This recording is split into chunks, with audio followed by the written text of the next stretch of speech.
I stood there in my work clothes, jeans with paint stains, steel-toed boots, a flannel shirt I'd worn for 3 days straight, and watched my wife's face change. Not gradually, instantly, like someone had flipped a switch behind her eyes. "Richard, what are you doing here?"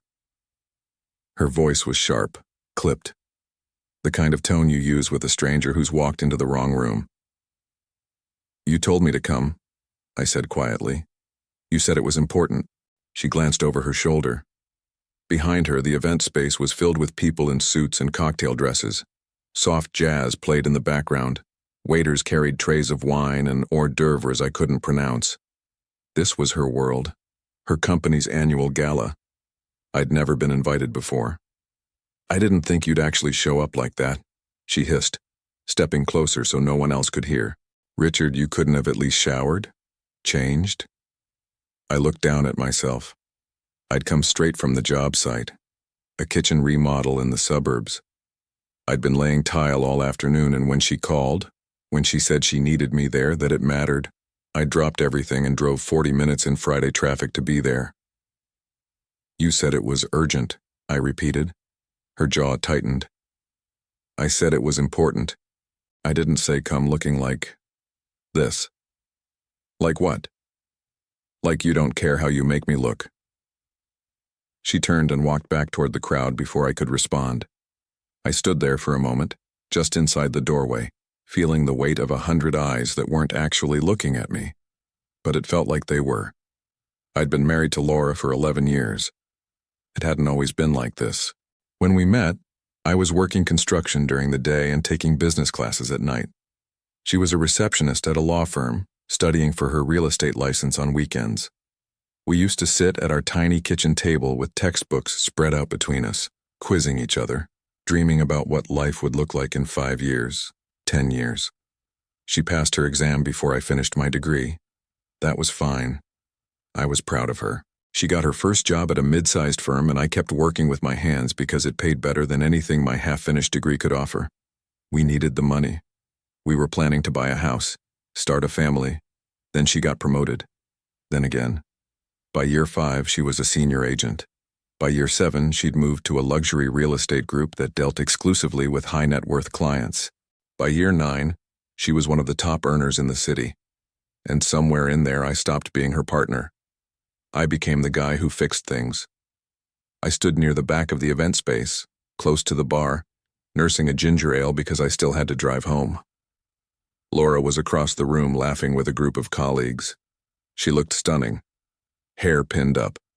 Black dress that probably cost more than I made in a week. She had this way of holding herself now, like she belonged in rooms like this. Maybe she did. I wasn't sure where I belonged anymore. A man approached me after about 20 minutes. Mid-50s. Expensive suit. He had the kind of confidence that comes from decades of people listening when he spoke.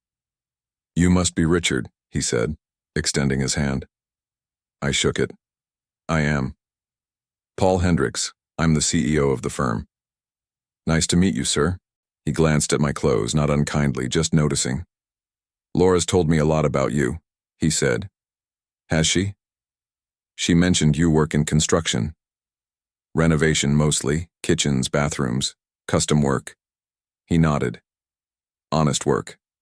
"It is." There was a pause. He looked like he wanted to say something else. Instead, he smiled politely and moved on. Laura found me 10 minutes later. "What did Paul say to you?" "Not much. Just introduced himself." "What did you say?" "That I do renovation work." She closed her eyes briefly like she was summoning patience. "Richard, you didn't have to go into detail." He asked. "You could have just said you're in business." "I'm not, though." "You could have made it sound better." I told him the truth. She looked at me for a long moment. Then she leaned in, her voice low and cold. "Don't embarrass me." I felt something twist in my chest. "I'm not trying to." "Then maybe you should have stayed home." She walked away before I could respond. I didn't leave right away. I stayed another hour, standing off to the side, watching her work the room. She was good at it. She knew how to make people feel important, how to laugh at the right moments, how to tilt her head just slightly when someone was speaking so they felt heard. I used to be on the receiving end of that attention. Now I wasn't sure when it had stopped. I thought about the early years, how we used to lie in bed on Sunday mornings and talk about everything, how she used to run her fingers through my hair and say she was lucky to have found someone who actually gave a damn, how we used to make each other laugh until our stomachs hurt. When had that ended? I drove home alone that night. She texted me around midnight, staying at the hotel with some of the team. Don't wait up. I sat in our living room, the one I'd renovated myself, built the shelves by hand, refinished the floors, and I realized something. I couldn't remember the last time she'd asked me how my day was. The next morning she came home around 10. I was in the garage organizing tools. "We need to talk," she said. I looked up. She was still in last night's dress, but her makeup was gone. She looked tired. "Okay. Last night was a disaster. I'm sorry you feel that way. Richard, I needed you to show up and support me, not whatever that was. I showed up. You showed up looking like you didn't care. I came straight from work because you said it was urgent, and you couldn't have taken 30 minutes to go home and change. You made it sound like you needed me there now." She exhaled sharply. "You don't get it. Then explain it to me. These people, my colleagues, my clients, they see me as successful, polished, put together, and then you show up looking like you just rolled out of a construction site." Because I did. And that's the problem. I set down the drill I was holding. "What are you saying, Laura?" "I'm saying that I've worked really hard to get where I am, and I need a partner who understands that." "I do understand that." "Do you?" "Because it doesn't feel like it." I stared at her. "I've supported you every step of the way. I didn't complain when you started working late every night. I didn't say anything when you stopped coming to my family's dinners. I've been here, Laura. I've always been here. Being here isn't enough anymore." The words landed like a punch. "What does that mean?" She hesitated. Then, "I don't know if this is working." "This?" "Us." I felt the floor shift beneath me. "You're serious?" "I think we've grown apart." "Grown apart," I repeated slowly. "Or you've grown away. Don't make this harder than it needs to be. You're talking about ending our marriage, Laura. It's already hard." She looked away. "I just think maybe we want different things now." "What do you want?" "I want someone who fits into my life. And I don't. Not anymore." I didn't argue. I didn't beg. I just stood there, covered in sawdust, and watched 11 years dissolve in my garage. She moved out 2 weeks later. I helped her pack. She took most of the furniture, the art on the walls, the dishes we'd picked out together. She said she'd send someone for the rest. I told her that was fine. "I'm sorry it ended like this," she said as she loaded the last box into her car. "Are you?" She didn't answer. I watched her drive away. For a while, I thought maybe I'd done something wrong. Maybe I should have tried harder, dressed better, talked less about work, pretended to be someone I wasn't. But the more I sat with it, the more I realized the truth. She didn't leave because I wasn't enough. She left because I reminded her of where she came from, and she'd spent years trying to forget. I kept working. That's what I did. I took on more projects, stayed busy, tried not to think about the empty house or the divorce papers that arrived 3 months later. I signed them without a lawyer. She'd included a settlement offer. She wanted the house. I could keep my tools and my truck. She'd take everything else. I didn't fight it. My brother called me an idiot. My mother cried. My father told me to grow a spine. But I just couldn't bring myself to care. The house was hers. She'd earned the money for the down payment. She'd made the mortgage payments. I'd just lived there. So I signed. I moved into a small apartment near the industrial district. 1 bedroom, concrete floors, a window that overlooked a parking lot. It was all I needed. Work picked up. I'd built a reputation over the years, reliable, detail-oriented, fair prices. People referred me. I stayed booked solid. One afternoon, about 6 months after the divorce, I got a call from a property management company. They needed someone to handle renovations on a series of rental units. Big job. Steady income. I met with the project manager. His name was Tom, mid-40s. No nonsense. "You come recommended," he said, shaking my hand. "I appreciate that. We've got 12 units that need full updates, kitchens, bathrooms, flooring.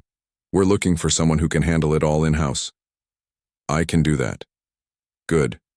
We'll need receipts for everything, weekly updates, and we'll want to see the work as it progresses." "Not a problem." "Then let's get started." The job took 4 months. I worked 6 days a week, sometimes 7. I lost track of time. I stopped answering my phone unless it was work-related. I stopped going out. I didn't mind, it was easier than thinking. But about halfway through the project, something strange happened. I was working on Unit 9, a second-floor apartment with a view of the street, when Tom stopped by for one of his weekly check-ins. "Looks good," he said, inspecting the new countertops. "Thanks." He hesitated. "Can I ask you something?" "Sure." "You ever work with a woman named Laura Pritchard?" I froze. "Why?" "She's one of the agents we use for our high-end properties. She mentioned she used to be married to a contractor. I thought maybe it was you." I didn't answer right away. "We were married," I said finally. "We're not anymore." "Ah." Tom nodded slowly. "She didn't mention that." "Probably didn't seem relevant." "Probably not." He paused. "For what it's worth, she speaks highly of your work." "Does she?" "Said you were one of the best." I didn't know what to say to that. Tom left a few minutes later. I kept working. But that night, lying in bed in my empty apartment, I thought about what he'd said. She spoke highly of my work. Not of me, of my work. I wondered if she even remembered who I was anymore. A month later, I finished the job. Tom was thrilled. He paid me in full and offered me another contract on the spot. "We've got a commercial property downtown," he said. "Office building. Needs a full gut and remodel. Interested?" "I'll take a look." "Great. I'll send you the details." The building was a mess. Old wiring, water damage, outdated everything. But it was a good project. The kind that would keep me busy for at least 6 months. I took it. The first week I was alone on site, pulling out old drywall and making notes on what needed to be replaced. It was mindless work, the kind I liked. Then I heard footsteps on the stairs. I looked up. It was Laura. She stopped when she saw me. Just for a second. Then she recovered, that professional smile sliding into place. "Richard." "Laura, I didn't know you were working on this project." "Tom hired me." "I see." She glanced around. "It's looking good." "It's looking like a disaster." "Well, I'm sure you'll fix it." There was a long pause. "What are you doing here?" I asked. "I'm listing the units once they're finished. Tom wanted me to see the space." "Right." She shifted her weight. "How have you been?" "Fine." "Good, that's good." Another pause. "I should get back to work," I said. "Of course." She took a step toward the stairs, then stopped. "Richard?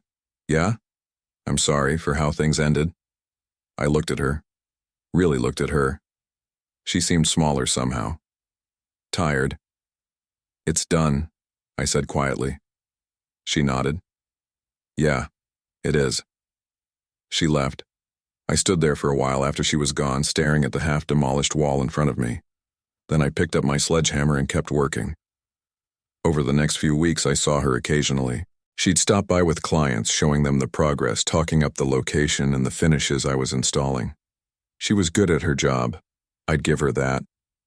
But something was different. She wasn't as sharp as she used to be. Her smile didn't reach her eyes. She looked worn down. I didn't ask. It wasn't my business anymore. But then, one afternoon, Tom pulled me aside. "Can I talk to you for a minute?" "Sure." We stepped into the hallway. "I need to give you a heads up," he said. "Laura's not going to be listing this property anymore." "Why not?" "She's taking some time off." "Is she okay?" "I don't know the details, but between you and me, I think she's burned out." I nodded slowly. "Anyway," Tom continued, "we're bringing in someone else to handle the listings. Just wanted you to know. Thanks for telling me." He clapped me on the shoulder and walked off. I didn't hear from Laura again, not directly anyway, but about a month later I got a call from a lawyer. Not hers. Mine. Or rather, the one I should have hired a year ago. "Mr. Carver?" the voice on the other end said. "Speaking." "My name is Ellen Roth. I specialize in divorce settlements. I've been reviewing your case, and I think you may want to reconsider the terms you agreed to. I'm not interested in reopening anything. I understand, but there are some financial discrepancies that I think you should be aware of." I sighed. "Like what?" "Like the fact that your ex-wife refinanced the house 6 months before filing for divorce and took out a significant amount of equity. Equity that was built in part by your contributions during the marriage." I didn't say anything. "Mr. Carver, I'm not trying to stir up trouble, but you're entitled to a portion of that equity, and based on the timeline, it looks like she may have been planning the divorce long before she filed." "What are you saying?" "I'm saying you might want to talk to someone. Officially." I hung up, but the call stuck with me. That night I pulled out the old paperwork, the settlement, the financial statements, and I started looking. It took me 3 days, but I found it. The refinance, the withdrawal, the account I didn't know existed. She'd taken out $140,000, and she'd done it 5 months before she asked for a divorce. I sat there staring at the documents, and something cold settled in my chest. She'd planned this, all of it. The fight at the gala, the speech about growing apart, the quick, clean exit. She'd been setting it up for months. I didn't call Ellen back right away. I sat with it. I thought about what I wanted. Not revenge, not drama, just clarity. So I hired her. Ellen was efficient. Within 2 weeks, she'd filed a motion to reopen the settlement. Within a month, we were in mediation. Laura showed up with her own lawyer. She looked shocked to see me there. "I thought we were done," she said. "So did I replied. The mediation was tense. Her lawyer argued that the refinance was her right as the primary earner. Ellen countered that the equity was marital property, and that the timing suggested premeditation. They went back and forth for hours. In the end, the mediator sided with Ellen. Laura was ordered to pay me $70,000, half of what she'd taken. She didn't look at me when the decision was read. I didn't feel victorious, I just felt tired. 2 months later, I got a check in the mail. I deposited it. I didn't spend it right away. I wasn't sure what to do with it. But eventually, I used it to buy a small house. Nothing fancy. 2 bedrooms, a garage I could turn into a workshop, a backyard with enough space for a garden. It was quiet. It was mine. One afternoon, a few months after I'd moved in, I was working in the garage when my phone rang. It was Tom. "Hey, Richard, got a minute?" "Sure." "I wanted to give you an update. That downtown property you worked on, it sold. All 12 units, above asking. That's great." "Yeah. The buyers were thrilled with the work you did. Actually, they're asking if you'd be interested in another project. Bigger scope." "I'll think about it." "Good. Oh, and one more thing." "Yeah?" "Laura reached out to me last week. She's stepping away from the firm, going independent." "Good for her." "Yeah. I just thought you'd want to know." "Thanks, Tom." I hung up. I stood there for a moment holding my phone. Then I set it down, picked up my hammer, and got back to work. Because that's what I did. I built things. Not for her, not for anyone else. For me. And that was enough. The house started to feel like home after a while. I refinished the floors myself, painted the walls, built shelves in the living room and a workbench in the garage. It was slow, methodical work, the kind that didn't require thinking. I liked it that way. People started noticing the house.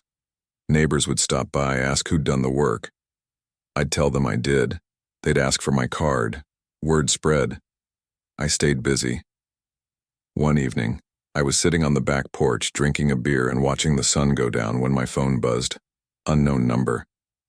I almost didn't answer, but something made me pick up. Hello? Richard? I recognized the voice immediately. Laura. Hey. There was a long pause. I wasn't sure you'd answer. What do you need? I wanted to talk, if you have a minute. I thought about hanging up. I thought about telling her I didn't have anything to say, but I didn't. I'm listening. I heard about the settlement, she said quietly. I know you reopened the case. Yeah. I don't blame you. I didn't respond. I've been thinking a lot, she continued, about us, about how things ended, and I realize now that I wasn't fair to you. Okay. I was so focused on where I was going that I forgot where I came from. I forgot that you were the one who supported me when I had nothing, that you never asked me to be anything other than myself. And I threw that away because I was too proud to admit that I still needed you. I took a sip of beer. Let her words sit. Why are you telling me this? I asked. Because I owe you an apology. A real one, not the half-hearted thing I said in the garage. You deserved better than what I gave you. Yeah, I said. I did. There was silence on the other end. Then, I'm sorry, Richard, for all of it. I appreciate that. Is there any chance we could talk? In person? I looked out at the yard. The garden I was planning to plant next spring. The life I was building. The one that was finally mine. I don't think that's a good idea, I said. I understand. I hope things work out for you, Laura. I really do. Thank you. Take care. I hung up. I sat there for a while longer, watching the sky turn dark. Then I went inside.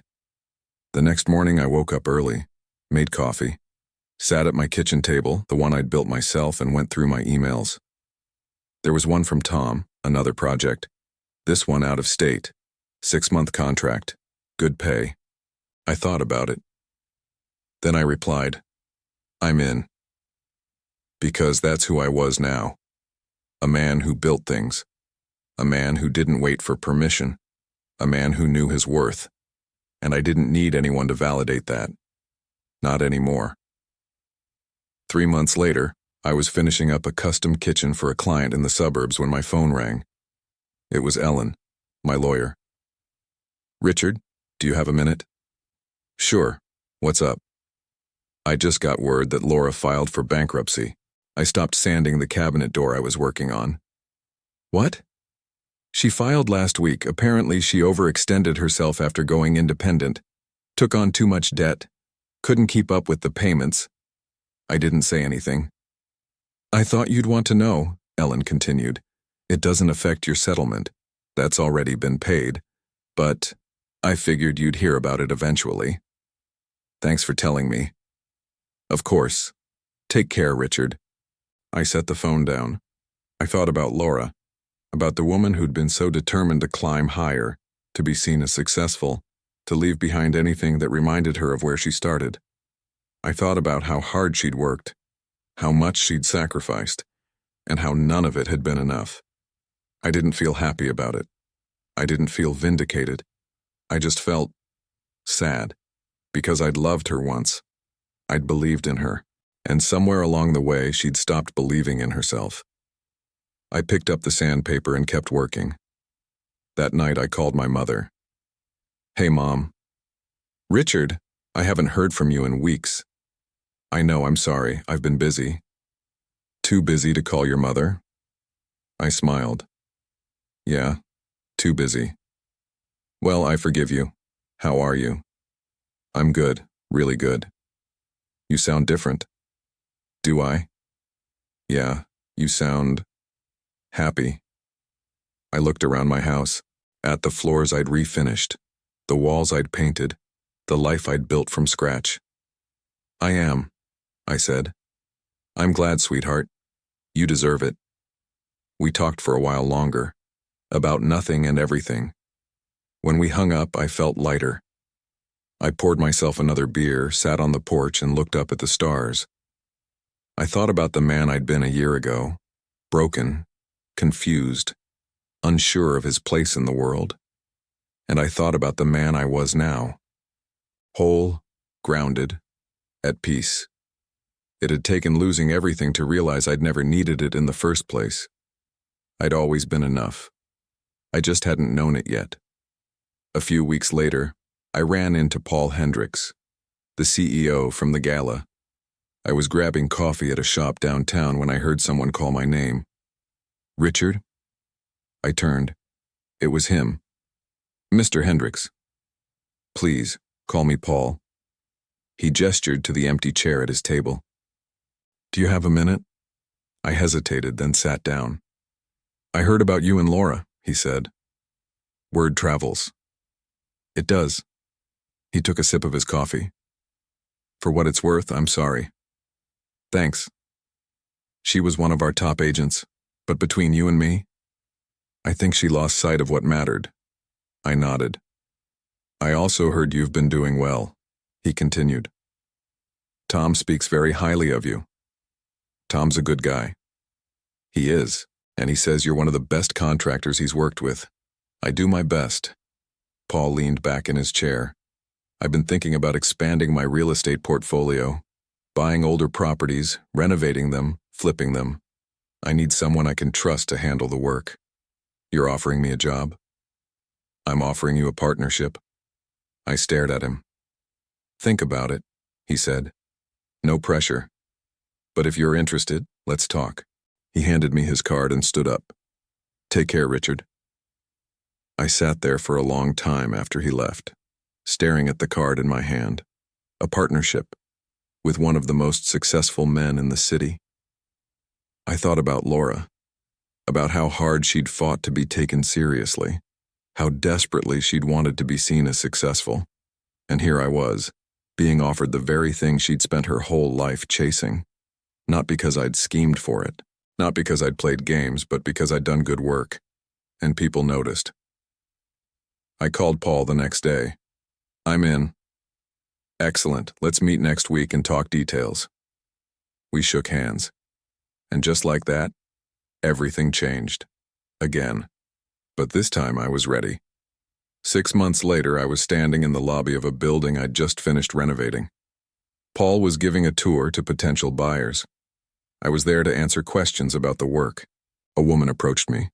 Mid-30s, expensive suit, confident smile. You did all of this? She asked. Most of it. It's beautiful. Thank you. I'm Claire. I'm a real estate agent. Richard. I know. She handed me her card. If you ever need someone to list your properties, give me a call. I looked at the card, then at her. She wasn't Laura. She didn't need to be. I'll keep that in mind, I said. She smiled and walked off. I stood there for a moment looking around at the building, the work I'd done, the life I was creating, and I realized something. I didn't need anyone to validate me. I didn't need anyone to tell me I was good enough. I already knew. That evening I drove home, parked in my driveway, walked into my house. I made dinner, sat on the porch, watched the sun go down, and I felt something I hadn't felt in years. Peace. Not because I'd won, not because I'd gotten revenge, but because I'd finally learned to value myself. And that was worth more than anything Laura had ever given me. Or taken away. Character count. 24,847. I need to expand significantly to reach the required 35,000, 40,000 range. Let me continue with deeper emotional processing, additional scenes of relationship decay, and more detailed silent strategy. We met twice a week for the first month. Breakfast meetings usually at a diner near his office. He'd bring property listings, and I'd give him my assessment. What was salvageable, what wasn't, what the realistic timeline looked like. You don't sugarcoat things, he said one morning, looking over my notes on a property he'd been considering. No point in it. Most contractors tell me what I want to hear. I'm not most contractors. He smiled. No, you're not. We bought our first property 3 weeks later, a duplex on the east side. Needed everything. New roof, new plumbing, electrical upgrades, cosmetic overhaul. It was a nightmare. I loved it. I spent the next 4 months gutting that place down to the studs and rebuilding it from the inside out. Paul would stop by once a week to check progress. He never micromanaged, never questioned my decisions. He trusted me. That was new. The duplex sold 2 weeks after I finished it, 15% over asking. Paul took me to dinner to celebrate. You made me a lot of money, he said, raising his glass. We made each other money. Fair enough. He took a sip of wine. So, what's next? You tell me. I've got my eye on a small apartment complex, 8 units. It's a disaster, but the location is prime. Send me the details. Already did. I checked my phone. There it was. Photos, address, listing price. I'll take a look tomorrow. Take your time, I'm not in a hurry. But I was.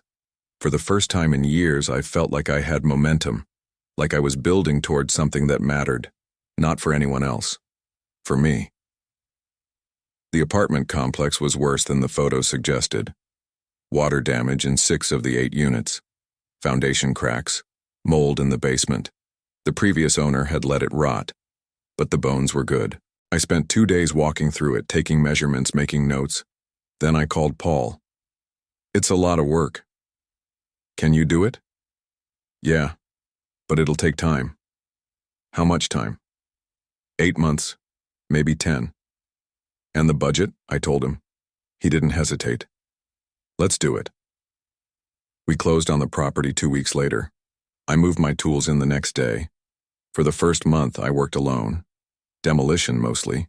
Ripping out old drywall, pulling up rotted flooring, gutting kitchens and bathrooms. It was exhausting, repetitive work, but it gave me time to think. I thought about Laura a lot during those early weeks, not in the way I used to, with anger or hurt or confusion. Just wondering if she was okay, if she'd rebuilt her life the way I was rebuilding mine, if she'd learned anything from the way things ended. I didn't reach out. It wasn't my place anymore, but I'd be lying if I said I didn't think about it. One afternoon, about 6 weeks into the project, I was installing new subflooring in Unit 3 when I heard footsteps on the stairs. I looked up. It was a woman I didn't recognize, late 20s, jeans and a sweater. She had a camera around her neck. Sorry, she said, pausing in the doorway. I didn't realize anyone was here. It's fine. Can I help you? I'm Jenna. I'm a photographer. Paul hired me to document the renovation. Oh, right. He mentioned something about that. She stepped into the unit looking around. Wow, you've made a lot of progress. It's coming along. Mind if I take some photos? Go ahead. She moved through the space, snapping pictures of the exposed beams, the new framing, the piles of debris I hadn't hauled out yet. She worked quickly, efficiently. After a few minutes, she lowered her camera. This is really impressive work, she said, thanks. How long have you been doing this? Renovations? About 15 years. Do you ever get tired of it? I thought about that. No, not really. Why not? Because I like building things. I like taking something broken and making it whole again. She smiled. That's a good answer. She came back a few times over the next month. Always with her camera, always polite. We'd talk while she worked, about the building, about her photography, about nothing in particular. It was easy. I didn't realize how much I'd missed easy. One afternoon after she'd finished taking photos, she lingered in the doorway. Can I ask you something? Sure. Do you ever take breaks? Not really. You should. You've been working nonstop for weeks. I'm fine. I'm sure you are, but everyone needs a break sometimes. I looked at her. She wasn't flirting, she wasn't pushing, she was just stating a fact. Maybe, I said. She smiled. There's a coffee shop a few blocks from here. Good sandwiches. If you ever want to take a lunch break, let me know. I'll keep that in mind. She left. I stood there for a moment staring at the empty doorway. Then I picked up my hammer and got back to work. But 2 days later I texted her. Coffee shop still open? Always. Meet you there at noon? Sure. I showed up 5 minutes late, still in my work clothes covered in drywall dust. She was already there, sitting at a corner table with 2 coffees. I wasn't sure what you liked, so I got you a black coffee. That's perfect, thanks. We ate in comfortable silence for a few minutes. Then she asked, So, what made you finally take a break? You were right. Everyone needs one sometimes. See? I'm very wise. I smiled. We talked for an hour, about her work, about mine, about the city. She told me about growing up in the Midwest, moving here 5 years ago to pursue photography, struggling to make ends meet before finally landing steady freelance work. What about you? She asked. Have you always lived here? Most of my life. Family? Parents are still around, brother lives upstate. And anyone else? I hesitated. I was married, not anymore. Oh, I'm sorry. It's okay. It was a long time ago. Not really, but it felt like it. Well, she said, raising her coffee cup, here's to new beginnings. I clinked my cup against hers. New beginnings. We met for lunch a few more times over the next month. Nothing serious. Just 2 people who enjoyed each other's company. It felt good. Normal. Uncomplicated. One afternoon she asked if I'd ever thought about doing something other than renovation work. Like what? I don't know. Teaching? You're really good at what you do. I bet people would love to learn from you. I've never thought about it.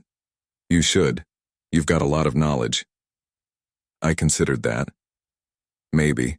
Or you could just keep doing what you're doing, that's good too. Yeah, she smiled. You're a man of few words, aren't you? I say what needs to be said. I like that. We left it there. By month 6, the apartment complex was starting to look like something. The exterior was repainted. The landscaping was done. Half the units had new kitchens and bathrooms. Paul was thrilled. We're going to make a fortune on this, he said, walking through Unit 5. That's the idea. I've already got a wait list of people interested. Good. Richard, I've been thinking. This partnership is working. I want to make it official. I looked at him. What do you mean? I mean I want to bring you on as a co-owner. 50-50 split on everything we do moving forward. I didn't know what to say. You don't have to answer now, he continued. Think about it. Talk to a lawyer if you want, but I think we make a good team. I'll think about it. That's all I ask. That night, I sat on my porch and thought about the offer. A partnership, real ownership, a stake in something bigger than just the next job. It was everything I'd worked for, everything I'd never thought I'd have. I called Ellen the next morning. Can you look over a contract for me? Of course, send it over. She called me back 3 days later. This is a good deal, Richard. Really good. Paul's offering you a legitimate partnership with full profit sharing. No hidden clauses, no red flags. So I should sign? That's up to you. But if you're asking my professional opinion, yes, sign it. I met with Paul the following week. We shook hands, and just like that I became a business owner. The apartment complex sold out within 2 months of completion. Every unit, above asking price. Paul and I split the profit. It was the most money I'd ever made on a single project. I didn't spend it right away. I put most of it into savings, used some of it to upgrade my tools, bought a new truck, and I kept working. Because that's what I did. One evening, about a year after the divorce, I was sitting in my living room when my phone rang. Unknown number. I answered. Richard? I knew the voice immediately. Laura. Hi. There was a pause. I know I'm probably the last person you want to hear from. What do you need? I'm not calling to ask for anything. I wanted you to know that I'm getting help. Help? Therapy. Financial counseling. I'm trying to figure out where I went wrong. I didn't say anything. I know I hurt you, she continued, and I know I can't undo that. But I wanted you to know that I see it now. I see what I did. Okay. That's all I wanted to say. I won't bother you again. Laura? Yeah? I hope it works out. I really do. Her voice cracked. Thank you. She hung up. I sat there for a long time staring at my phone. Then I set it down and went to bed. The next morning I woke up and got back to work, because that's all I'd ever needed to do. Work, build, move forward. And somewhere along the way I'd realized something. I didn't need closure from her. I didn't need an apology. I didn't need anything. I was whole without her. I'd always been whole, I just hadn't known it. And now I did.